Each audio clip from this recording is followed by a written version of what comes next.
The phone rang in the middle of a cold, rainy night. "Help.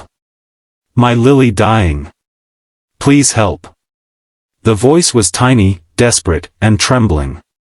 It belonged to a little girl, no older than 6, maybe 7, crying into an old flip phone. But she hadn't dialed 911. Somehow, her shaking fingers had hit a completely different number.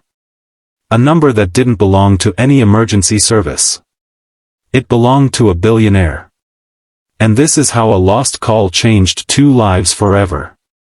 Jaden Cole was one of the richest men in the world. CEO of a global tech empire, he lived in a glass tower that pierced the clouds.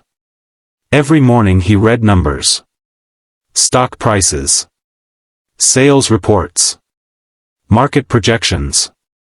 That night, he had fallen asleep on the couch, surrounded by unopened mail and empty takeout containers. He hadn't spoken to his family in months. No one ever called his personal number anymore. Except this little girl. He almost didn't pick up. But something in her voice, in the way she screamed, "Lyly can't breathe," jolted him upright.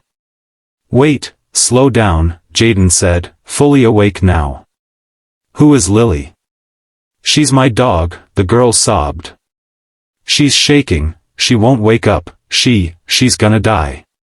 Jaden blinked. "Where's your mom or dad?" "I don't know. Mommy at work. Daddy gone. I'm alone. I don't know what to do." Jaden's throat tightened. "What's your name?" he asked softly. "Emma." "And where are you, Emma?" The little girl, sniffling between sobs, gave an address in a crumbling part of the city Jaden hadn't set foot in since he was a poor teenager. Without hesitation, he grabbed his coat, called his driver, and raced into the night. When Jaden arrived at the shabby apartment complex, he almost didn't believe it. The roof leaked. Windows were boarded. No lights. He knocked and knocked until the door cracked open, and there she was. A small girl in an oversized sweater, eyes red and swollen, holding a limp little terrier wrapped in a towel. "This is Lyly," she whispered. "She's all I have." Jaden took one look at the dog and scooped her up. "We'll save her," he promised. He didn't know how. He just knew he had to try. The night turned into a blur of emergency vet clinics, late-night calls, and IVs. Jaden stayed by Emma's side the entire time. When Lyly was finally stabilized and breathing again, Emma crawled into his lap and whispered, "Thank you." He felt something shift inside his chest, something he hadn't felt in years. The next morning, Jaden learned everything. Emma's mother worked 2 night shifts, barely scraping by. Her father had left. They had no heat. No savings. Lyly was Emma's only companion, the only one who listened to her secrets and licked her tears away. That night, Emma had searched help number online and hit the wrong digit. Instead of 911, she dialed a corporate line redirected to Jaden's personal number, a number no one was supposed to have anymore.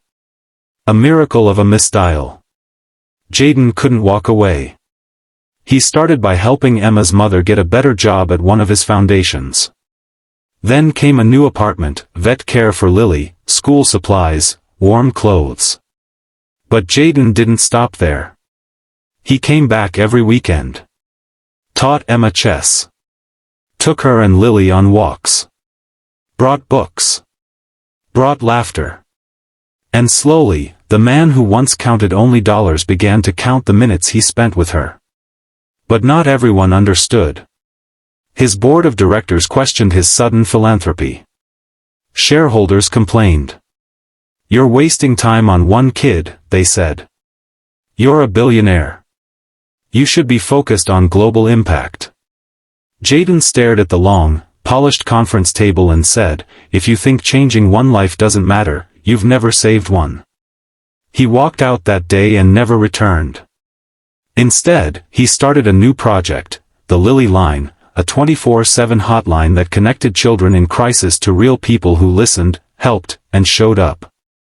Not just tech or apps, but human beings willing to answer when a scared child dialed the wrong number.